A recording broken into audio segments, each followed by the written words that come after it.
म्हणजे नेमकं काय याची व्याख्या मला कळाली तर पुढचे मी प्रश्न विचारणार. तुमच्या मते स्टार रेट म्हणजे काय ते तुम्ही समजून सांगा. अग्रवाल सर आपण सभागृहाला सांगा. सन्मान्य महापौर, सन्मान्य सभापती, जेव्हा आपण एखादी निविदा प्रसिद्ध करतो त्या निविदा प्रसिद्ध करताना आपण त्यासाठी जे वापरणारं मटेरियल किंवा साहित्य आहे त्याच्यात जे बेसिक रेट वापरलेला असतो त्याच्यावरून तो रेट ॲनालिसिस करून त्या ॲटमच्या एक्झिक्युशनचा रेट करतो.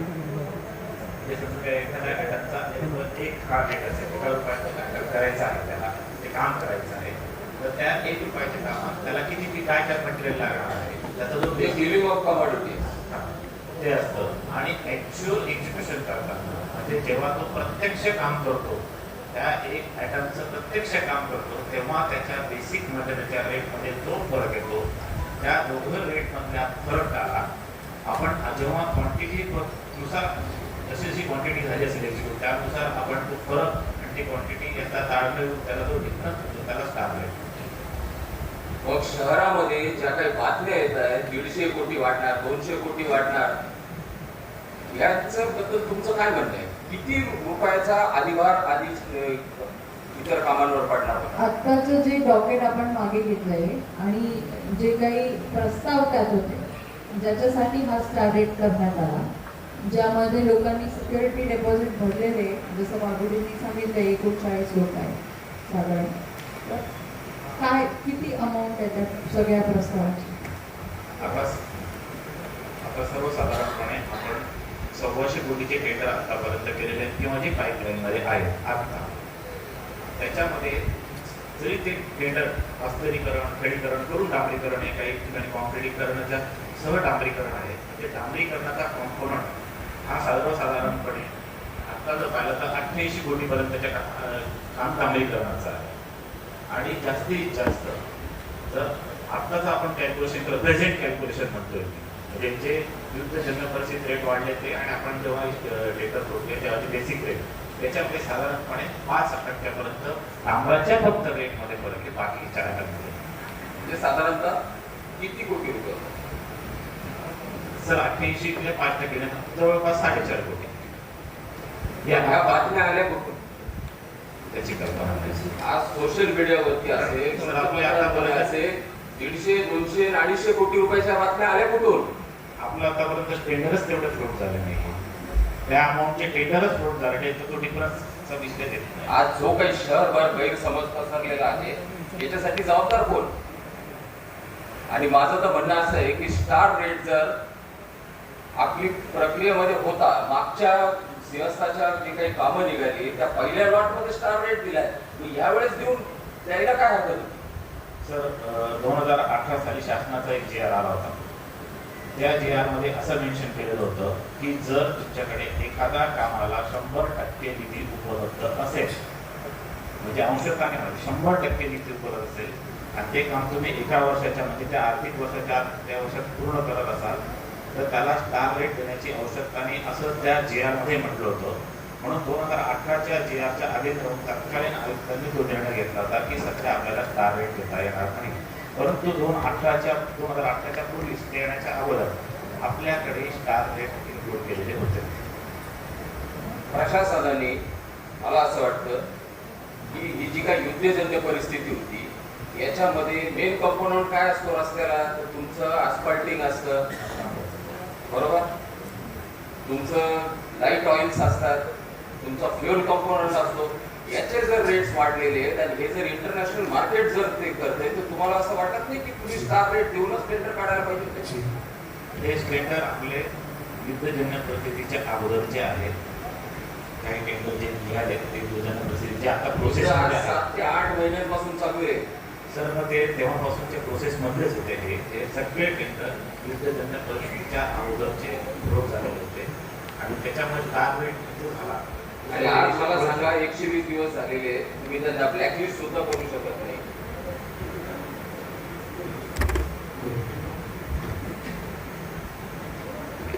जर 120 दिवस झाले तुम्ही त्यांना ब्लॅकलिस्ट सुद्धा करू शकत नाही. आणि जर समजा त्यांनी नाही घेतलं तर रिटेंडर करावं लागणार. रिटेंडर केल्यानंतर जर समजा वाढीव दरात आले मग याला जबाबदार कोण? टेंडर करावं 50 लाखाचं टेंडर 75 मध्ये गेलं तर याला जबाबदार कोण? जर आपण जर टार्गेट जर केलं तर ते आपण ही जर वस्तुस्थिती जी आता जॉयदादांनी सांगितली आपण याच्यावरती एक केस स्टडी सांगा की एखादं जर टेंडर रिटेंडरिंगला गेलं तर काय होऊ शकतं? जर एखादं टेंडर रिटेंडरिंगला गेलं आणि अशी परिस्थिती कंटिन्यू असेल त्या परिस्थितीत तर त्या परिस्थितीमध्ये जे आपले बिलो गेलेले टेंडर ते सर्व अभाव जातील. कारण तो जो काही टार्गेटचा डिफरन्स आहे साहजिकच तो कॉन्ट्रॅक्टर त्या टेंडरमध्ये जोड करेल. मग आज प्रशासनाने हा निर्णय जो घेतला टेंडर मागे घेण्याचा, विषय मागे घेण्याचा, तो घ्यायलाच नको होता. त्याच्यावरती चर्चा घडून आणायला पाहिजे होती. काय करायचं ते सभागृहाचं पूर्ण मत घ्यायला पाहिजे होतं. जर तुम्ही सभागृहापूर्व सक्षम अधिकारापुढे जर तो निर्णय ठेवतात करण्यासाठी तर तुम्ही असा परस्पर तो मागे घ्यायला नाही पाहिजे. जर कामं रखडली, सिंहस्थ तोंडावरती आहे, ऑक्टोबर महिन्यात ध्वजारोहण आहे, पाहुणे मंडळी यायला सुरुवात होईल, अशा परिस्थितीमध्ये जर कधी रस्ते सगळ्या पद्धतीने उघडलेले आहेत, तुमच्याकडे आज सप्लायचे सुद्धा टेंडर फ्लोटिंग मध्ये आहेत, तुमच्याकडे खड्डे भरायला सुद्धा डांबर नाही, इनॅबल नाही, मास्किंग तर त्या सोडून, मग ह्या परिस्थितीमध्ये आज आणून सोडलेले आहे. आणि जर आला होता विषय तर त्याच्यावरती झाला पाहिजे होती. ठीक आहे, बाबूजींनी सांगितलं टेक्निकल चुका होत्या, पत्र पुढे घेतलं, मागे घेतलं.